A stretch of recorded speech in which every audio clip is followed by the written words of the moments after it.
사랑대가 필요하다 봅니다, 저는. 다른 방법으로 훈육할 수 있는 방법이 있을 것 같은데 굳이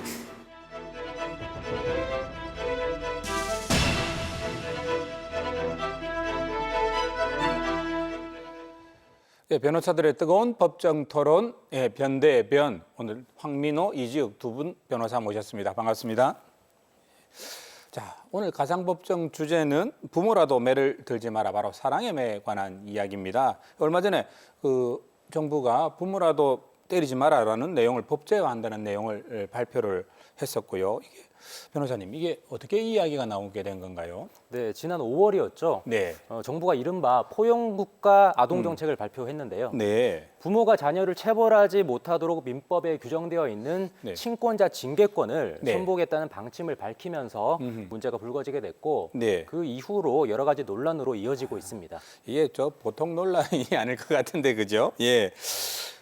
현재는 그러면 지금 어떻게 돼가고 있습니까? 예, 정부는 보건복지부 주관으로 네. 부모의 자녀 체벌을 어떻게 또 어디까지 제한할 것인지를 두고 포럼을 통해 가지고 여론들을 좀 살펴보고 있습니다. 네. 현재까지 한 차례 포럼을 진행을 했고요. 아. 추가적인 포럼을 계속해서 네. 여론 등을 좀 확인해서 네. 아마 반영을 하지 않겠나 싶습니다. 어허. 이게 자녀를 둔 부모뿐만 아니라 청소년, 아이들까지 관심을 가질 만한 주제로 보이는데요. 자, 오늘의 가상법정은 사랑의 매는 없다? 입니다. 첫 번째 쟁점부터 시작해 보겠습니다. 가정 문제는 가정에서 이렇게 해야지 그것까지 국가에서 손댈 필요가 있겠습니까? 부모니까 자식을 처벌할 수 있는 거지. 그걸 국가에서 없애라 말아라 하는 거는 좀 이상하지 않습니까?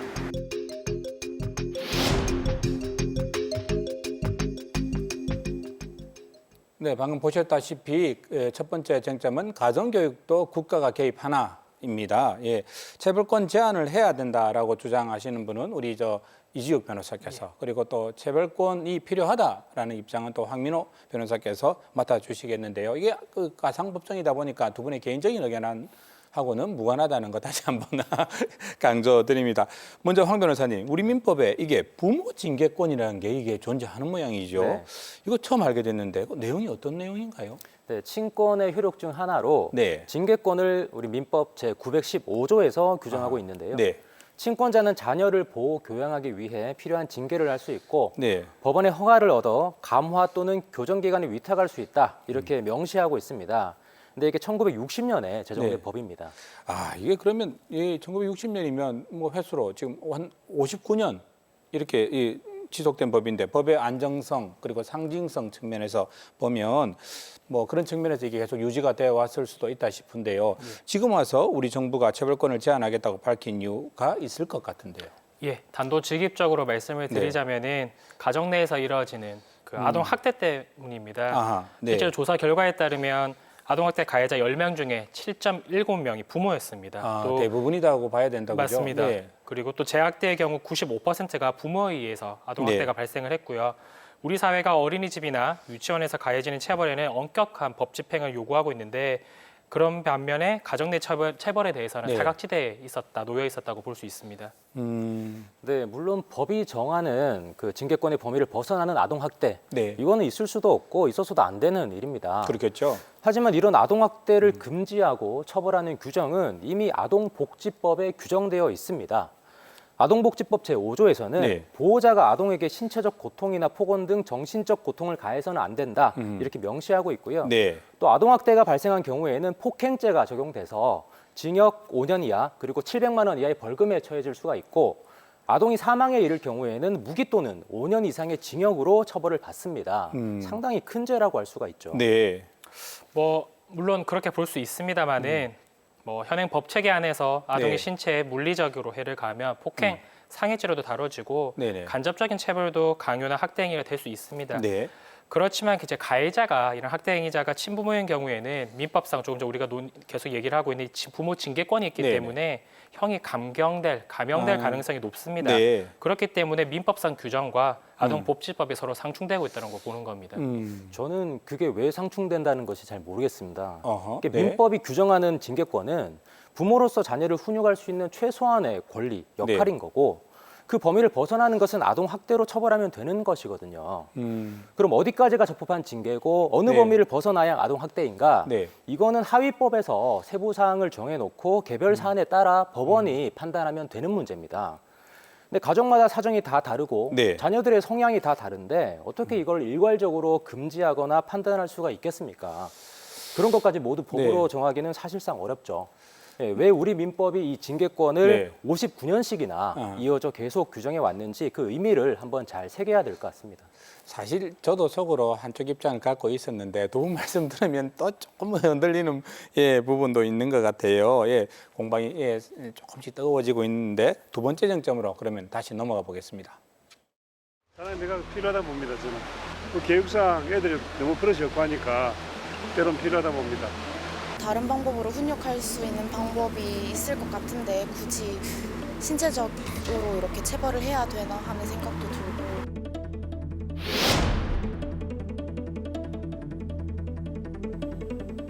예부터 우리 부모님들 흔히 하는 말씀 중에 이런 말이 있지요. 미운 자식 떡 하나 더 주고 귀한 자식 매 하나 더 준다 뭐 이런 말 있지 않습니까? 이게 두 번째 쟁점이 아마 바로 그 이야기인 것 같습니다. 부모의 사랑의 매 이제는 필요 있다 없다 이 부분인데 어느 분이 먼저 시작하시겠습니까? 제가 먼저 좀 해볼까요? 네. 그 뭐 부모의 징계권이라는 말을 하기도 합니다. 그런데 네. 이 징계권이 부모에게 있다는 말 자체가 그 자녀를, 그 아동을 부모의 권리의 대상으로 본다는 아주 권위적인 표현으로 보입니다. 네. 과연 자녀가 부모의 마음대로 할 수 있는 대상인가? 뭐 네. 과거에는 그랬을지 모르지만 오늘날 더 이상 이러한 부분들이 뭐 폭력에 이해되고 반영되는 건 아니라고 생각을 합니다. 네. 그래서 징계권이란 말이 이제는 없애야 될 때가 되지 않았나 그렇게 보이고요. 외국에는 어떻습니까? 예, 스웨덴 등 전 세계 55개국이 이미 아이들에 대한 체벌을 금지를 하고 있고요. 네. 반면 우리나라는 이와 같이 선진국을 얘기를 하면서 네. 이와는 동떨어지게 유독 체벌권 또는 징계권을 유지하고 있기 때문에 이제는 이 흐름에 따라가야 되지 않겠나 싶습니다. 황 네, 교수님. 물론 선진국의 좋은 제도는 받아들여야 하겠지만 네. 그 전에 우리 문화와 실정에 맞는지 고민하는 시간도 필요합니다. 아하, 네. 선진국에서 하니까 우리도 하자. 이거는 조금 너무 다소 성급한 논리가 아닌가라는 네. 생각이 들고요. 많이들 오해하시는 게 이 친권자 징계권의 의미가 뭐 자녀가 잘못하면 무조건 때릴 수 있다, 때려도 네. 된다 그런 게 결코 아닙니다. 아. 예, 결국 그 방법과 정도가 문제겠죠. 그런데 이 징계권 자체를 아예 없애버린다면 그러니까 예를 들어서 자녀가 다른 친구를 때렸다거나 뭐 네. 물건을 훔쳤다거나 이런 잘못을 해도 네. 부모가 훈육을 위해 꿀밤 한 대조차 때릴 수 없는 그런 상황이 돼버리는 겁니다. 뭐 문화의 차이를 말씀을 하셨는데 네. 뭐 우리와 유교적 문화도 비슷하고 또 정서적으로도 비슷하다고 할 수는 일본에서도 네. 이미 지난달이었습니다. 부모의 아. 자녀 체벌을 금지하는 내용의 아동학대 금지법 개정안을 이미 만장일치로 가결을 했습니다. 뭐 일본이 했다고 우리도 꼭 해야 되는 건 아니지 않습니까? 예, 제가 강조하고 싶은 것은 이 법이 제대로 적용되기 위해서는 네. 현실을 간과해서는 안 된다는 점인데요. 즉 다른 나라와 우리나라의 그 문화가 다르기 때문에 이 점을 충분히 고려해야 된다는 것이죠. 네. 그러니까 실제로 최근 여론조사 결과를 보면 우리나라 부모 중 약 77%가 네. 체벌이 필요하다라고 생각하는 것으로 나타났습니다. 이게 보니까 여론조사 결과를 보니까 상황에 따라서 필요하다는 의견이 68.3%로 뭐 압도적으로 가장 많았고요, 그죠? 어쨌든 필요하다는 쪽이 전체 다 합하면 한 77% 가까이 됐고요. 전혀 필요 없다는 5% 정도로 그렇게 많지 않았습니다. 필요 없다는 의견이 23%였습니다. 여기서 궁금해지는 점이요. 체벌이 필요 없다는 의견은 또 왜 그렇고 또 체벌이 필요하다는 쪽은 또 왜 그런지요? 네, 같은 여론조사에서 네. 체벌권에 관한 민법 개정을 반대하는 이유, 또 찬성하는 이유도 같이 물었는데요. 네, 같이 물었군요. 예, 먼저 반대하는 이유 중에 제일 큰 이유는 이 자녀에 대한 훈육은 반드시 필요하다라는 겁니다. 네. 24%였고요. 그 다음이 가정교육이 어렵다. 네. 부모의 자녀 교육권 침해다. 법을 바꿔도 아동학대는 줄어들지 않는다라는 순으로 나타났습니다. 예. 반면에 이제 그러면 네. 찬성하는 입장에 또 살펴봤습니다. 네. 찬성하는 입장은 인격적으로 키워야 하기 때문이라는 이유가 41.7%로 굉장히 높게 나왔습니다. 네. 네, 그 밖에도 뭐 체벌이 없이도 교육이 가능하다. 가정 내에서 벌어지는 아동 학대를 예방하고 네. 또 자녀들의 인권을 보장하자는 순위 이런 찬성을 하는 이유였습니다. 양쪽 다 일리 있는 의견으로 들리고요. 그 바탕이 내 아이가 바르고 제대로 크기를 바라는 부모의 마음이 담겨 있기 때문이지 않겠나 생각은 듭니다. 자, 부모 징계권을 둘러싼 가상법점 점점 더 뜨거워지고 있습니다. 이제 마지막 쟁점으로 넘어가 보겠습니다. 법 때문에 아이와 그 부모님과의 관계를 더 망가뜨린다고 저는 생각합니다. 체벌이 들어갈 수 있는데 그걸 가지고 바로 그 신고를 하고 이래 버리면 부모 자식 간에 정의라든지 이해도 관계도가 없어질 것 같아요.